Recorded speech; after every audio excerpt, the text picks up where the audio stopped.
महिलेचा मृत्यू जागेत झालेला आहे। काय सांगाल ह्या प्रकरणाला, का अशी प्रकरणं वाढतायत, काय म्हणताय? अत्यंत गंभीर आहे आणि ही प्रवृत्ती तरुणांच्यात फार वाढायला लागलेली आहे आणि रात्रभर कुठेतरी गोंधळ घालायचा आणि पहाटे पहाटे निघायचं आणि सकाळी चालायला आलेल्या लोकांना उडवायचं, हे बऱ्याच वेळेला व्हायला लागलेलं आहे।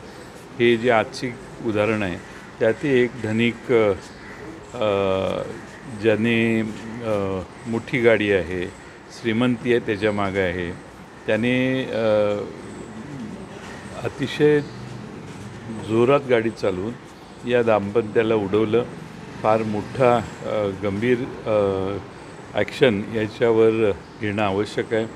सरकार या हिट अँड रन या प्रवृत्तीवर काहीही करायला तयार नाही। सरकारने खरं म्हणजे एवढी प्रकरणं झाल्यावर तरी काही ना काही पावलं टाकणं आवश्यक होतं आणि ज्या गाडीने हे कृत्य केलेलं आहे तो ड्रायव्हर किंवा ती गाडी ही कोणाची आहे हे तपासलं पाहिजे। ही गाडी पुन्हा एका राजकीय आधार ज्याला आहे अशा माणसाचीच आहे आणि त्यामुळं राजकीय आधार असणाऱ्या किंवा राजकीय कुटुंबातील व्यक्तीने केलेला हा गुन्हा हा जास्त गंभीर असतो असं मला वाटतं। सरकारने ताबडतोब कारवाई केली पाहिजे आणि हिट अँड रन विरोधी काहीतरी पॉलिसी केली पाहिजे। सर, हिंदी में बताइए सर।